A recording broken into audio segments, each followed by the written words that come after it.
Hello, my little spooky little children person things. Today we're gonna be reading a creepypasta, and you already know the rest, so let's get on to the video. The creepypasta we're reading today is an extremely long one, and I might break it up into parts because it is so long. It's the creepypasta Ben Drowned. I'm pretty sure you guys might know what that is. If not, stay tuned and listen on. Okay, I need your help with this. This is not a copy pasta. This is a long read, but I feel like my safety or well-being could be very well depend on this. This is a video game related specifically Majora's Mask, and this is the creepiest shit that's ever happened to me in my entire life. Having said that, I recently moved into my dorm starting as a sophomore in college, and a friend of mine gave me this old Nintendo 64 to play.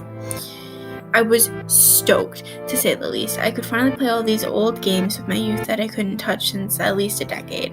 His Nintendo 64 came with one yellow controller and a rather shoddy copy of Super Smash Bros. And while beggars can't be choosers, needless to say, I didn't take long before I came bored of beating up level 9 CPUS. That weekend I decided to drive around a few neighborhoods in about 20 minutes or so off campus, hitting up the local garage sales, hoping to score on a good deals from ignorant parents. I ended up picking up a copy of Pokemon Stadium GoldenEye, fuck yeah, F-Zero, and 2 other controllers for $2. Satisfied, I began to drive out of the neighborhood when one last house caught my attention. I still have no idea why it did. There were no cars, and there's only one table set up with random junk on it, but something sort of drew me there. I usually trust my gut on these things, so I got out of the car and was greeted by an old man. His outward appearance was, for lack of a better word, displeasing. It was odd. If you asked me to tell you why I thought it was displeasing, I couldn't really pinpoint anything. There was just something about him that put me on edge. I can't explain it all. All I can tell you is that if I wasn't in the middle of the afternoon and there were other people within shouting distance, I would not even have thought of approaching this man. He flashed a crooked smile at me and asked what I was looking for, and immediately I noticed that he must have been blind in one of his eyes. His right eye had been that glazed over look about it. I forced myself to look in his left eye instead, not trying to offend, and asked him if he had any old video games. I was already wondering how I could politely excuse myself from the situation when he would tell me that he had no idea what video game was. But to my surprise, he said he had a few ones in an old box, and he assured me he'd be back in a jiffy, and turned to head back into the garage. As I watched him hobble away, I couldn't help but notice that he was selling on his table. Littered across the table were rather particular paintings, various artworks that looked like ink blots that psychiatrists might show you. Curious, I looked through them. It was obvious that why no one was visiting this guy's garage sales. These weren't exactly aesthetically pleasing. As I came to the last one, for some reason it looked like Majora's Mask. The same heart-shaped body with little spikes protruding outward. Initially, I just thought that since I was secretly hoping to find a game in these garage sales, some forbidden bullshit was projecting itself into the ink blots. But given the events that happened afterward, I'm not so sure now. I should have asked the man about it. I wish I would have asked the man about it. After staring at the Majora-shaped blot, I looked up and the old man was just suddenly there again, arm's length in front of me, smiling at me. I'll admit I jumped out of reflex and laughed nervously as he handed me the Nintendo 64 cartridge. It was the standard gray color, except for someone had written Majora on the back in permanent marker. I got butterflies in my stomach as I realized what a coincidence this was, and asked him how much money he wanted for it. The old man smiled at me and told me I could have it for free, that it used to belong to a kid that was about my age that doesn't live here anymore. There was something weird about how the man phrased that, but I didn't really pay any attention then. I was too caught up in only finding this game and getting it for free. I reminded myself that to be a bit skeptical since it did look like a pretty shady cartridge and there's no guarantee that it would work, but the optimist inside of me interjected and maybe it was some kind of beta version or pirated version of the game, and that was all I needed to be in the back cloud of 9. I thanked the man and smiled, and the man wished me well, saying goodbye then. At least that's what it sounded like to me. All the way in the car ride home, I had a nagging doubt that the man had something else. My fears were confirmed when I booted up the game, and to my surprise, it worked just fine. There was one file named simply Ben. Goodbye, Ben. He was saying goodbye, Ben. I felt bad for the reason that the man was obviously a grandparent and obviously going centile, and I, for some reason or another, reminded of his grandson, Ben. Out of curiosity, I looked at the save file, eyeballing it. I could tell that he was pretty far in the game. He almost had all the masks, and 3 out of 4 remains bosses. I noticed that he had an owl statue for a save game. He was on day 3 and by the Stone Tower Temple with hardly an hour left before the moon would crash. I remember thinking that it was a shame that he had come so far, so close to beating the game but never finished it. I made a new file named Link out of the tradition and started the game, ready to relive my childhood. For such a shady-looking game cartridge, I was impressed with how smoothly it ran. Literally just like a retail copy of the game, save later for a few minor hiccups here and there, like textures being where they shouldn't be, random flashes and cutscenes, odd intervals, but nothing too bad. However, the only thing that was a little unrearing was that the times the NPCs would call me Link and other times they would call me Ben. I figured it was just a bug, a fluke in the programming, causing our files to get mixed up or something. It did kind of creep me out though. After a while after that, I'd been Woodfall Temple and regrettably went into the save files and deleted Ben. I had intended to preserve the file out of respect to the original game owner. It's not like I needed 2 files anyway. Hoping that it would solve the problem, it did and it didn't. Now the NPCs would not call me anything. Where my name should have been, the dialogue was just a blank space. My save file name was Link though. Frustrated and with homework to do, I put the game down for a day. I started playing the game again last night, getting the lens of truth and working on my way towards completing Snowhead Temple. Now, some of you who are hardcore Majora's Mask players know about the 4th day glitch. For those of you who don't, you can Google it, but the gist is to do it right at the clock is about to hit 0 minutes, 0 hours, and 0 seconds on the final day. As you talk to the astrometer and you look through the telescope, if you do it at the right time, the countdown disappears and you essentially have another day to finish whatever you were doing. Deciding to do the glitch to try and finish Snowhead Temple, I happened to get it right on the first try and counter bottom disappeared. However, when I pressed B to exit the telescope, instead of being greeted by the astrometer, I found myself in Majora Mask's boss fight room at the end of the game. The trippy boxed-in area, staring at Skull Kid hovering above me. There was no sound, just him floating in the air above me and the background music, which was regular for the area, but still creepy. Immediately, my palms began to sweat. This was definitely not normal. Skull Kid never appeared here. I tried moving around the area, and no matter where I went, Skull Kid would find me and be facing me, not looking at me and not saying anything. Nothing would happen, though. And this felt like around 60 seconds. I thought the game had bugged or something, but I was beginning to doubt that very much. I was about to reach the reset button when the text appeared on my screen. You're not sure why, but you apparently had a reservation. I instantly recognized that text. You get that message when you're about to get the room key from Anju in the stock pot inn, but why was it playing here? I refused to entertain the notion that it was almost as if the game was trying to communicate with me.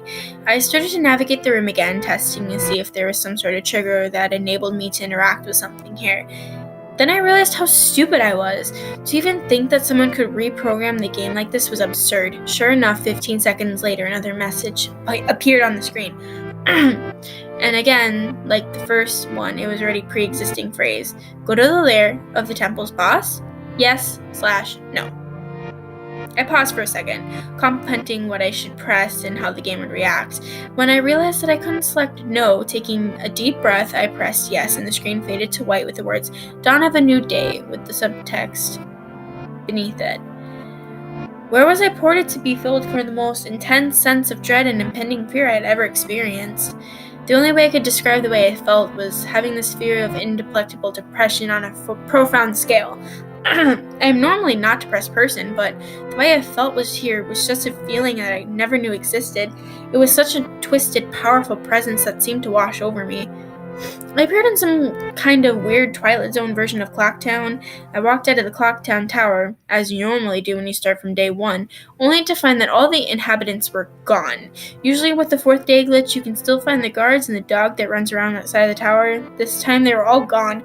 Replaced with them was an ominous feeling that there was something out there in the same area as me, just was watching me. I had 4 hearts to my name and the hero was Bo, but at this time I wasn't even considered for my avatar. I felt that I was personally in some kind of danger. Perhaps the most chilling thing was the music. It was a song of healing ripped straight out from the game itself, but played in reverse. The music would get louder, building up as so you would expect something to pop out at you, but nothing ever did. The constant loop began to wear on my mental state. Every now and then, I would hear the faint laugh of the happy mask salesman in the background, just quiet enough so I wasn't sure if I was hearing things or just loud enough to make me determined to find him. I looked over at all 4 zones of Clocktown only to find nothing, no one. Textures were missing, West Clocktown had me walking on air, and the entire area felt broken, hopelessly broken, as the song Reverse of Healing repeated for what must have been the 50th time. I remember standing in the middle of South Clocktown, realizing that I have never felt so alone in a video game before. As I walked through the ghost town, I did not know whether it was a combination of outpaced textures in the atmosphere and the haunting melody of once peaceful and soothing song butchered and distorted, but it was literally on the verge of tears and I had no idea why. I hardly ever cry. Something had gripped me here, and this powerful sense of depression that was both forging and crippling. I tried leaving Clocktown, but every time I attempted to zone out, the screen would fade into black and I would just zone into another part of Clocktown. I tried playing my Arcasan. I wanted to escape and I did not want to be here, but every time I played the Song of Time or Song of Soaring, it would only say, "Your notes echo far," but nothing happens.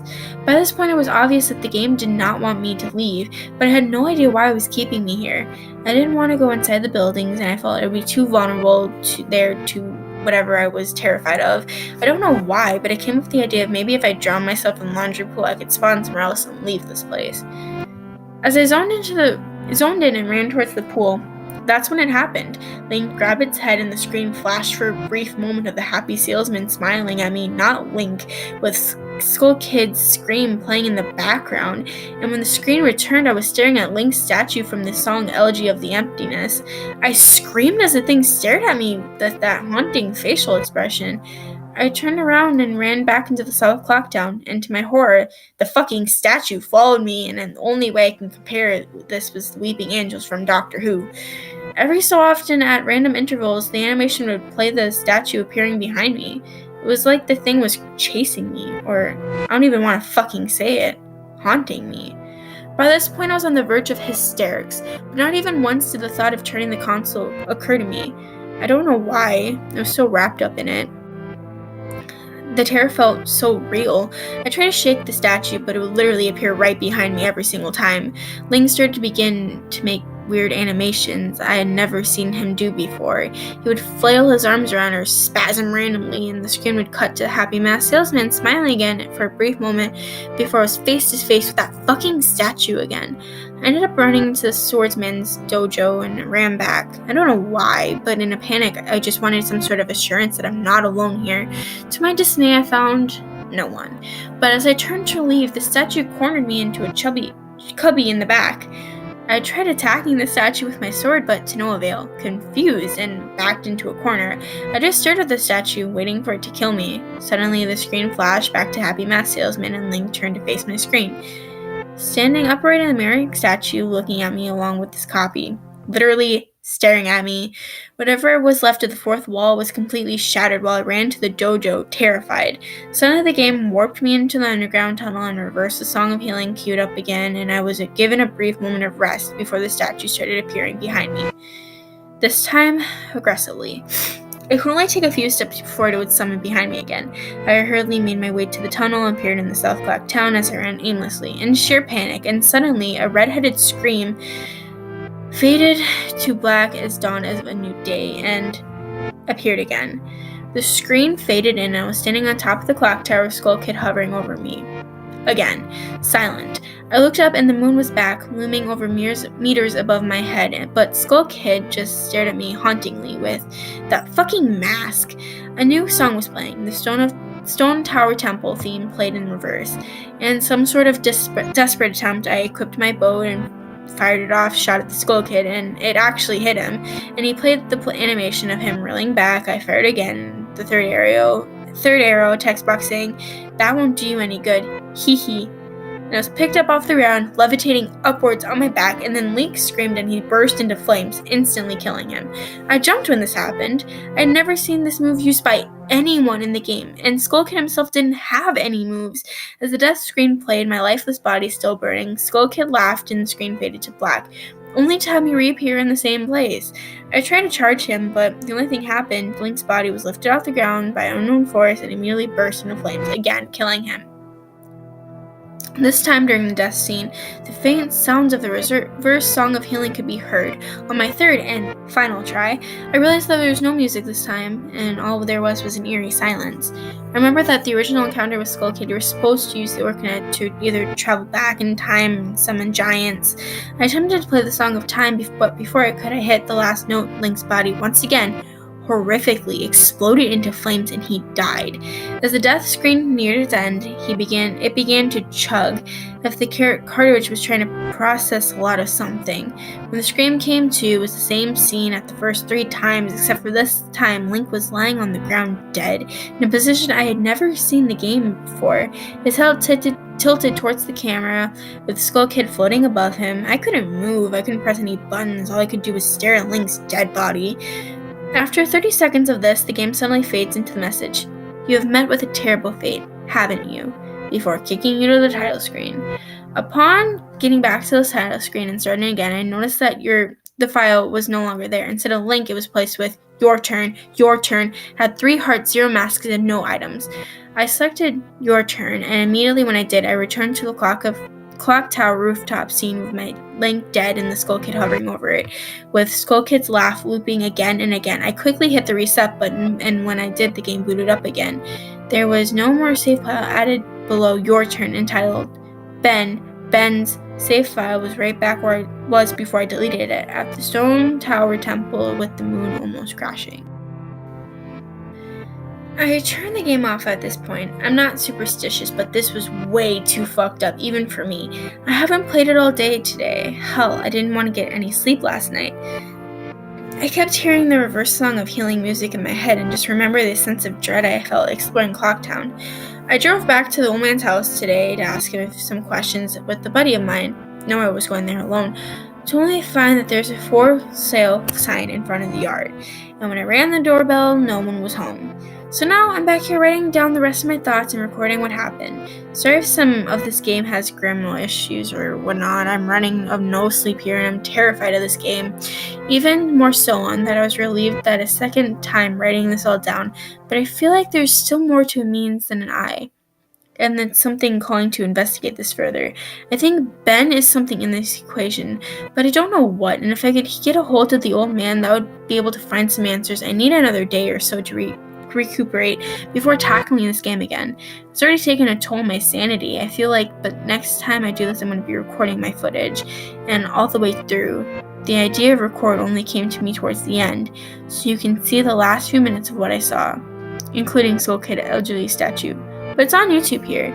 I'm going to stay in this thread for a little while before I fall asleep to answer any questions you guys might have, or hopefully listen to your ideas or theories. Help me shed some light onto this. Maybe things I'm supposed to do all along. I don't believe that in that paranormal shit, but this is a little fucked up. But maybe Ben guy is a really good hacker or programmer. I don't want to think about all the internal lives though. At the end of copy/paste, I'm hoping that maybe some kind of running gag the developers had, and that other people have gotten a gag or hacked copy of this. It just really scares me. I absolutely refuse to put any of that video into my YouTube channel, like not even a snip, because I do warn you, viewer's discretion is extremely, viewer's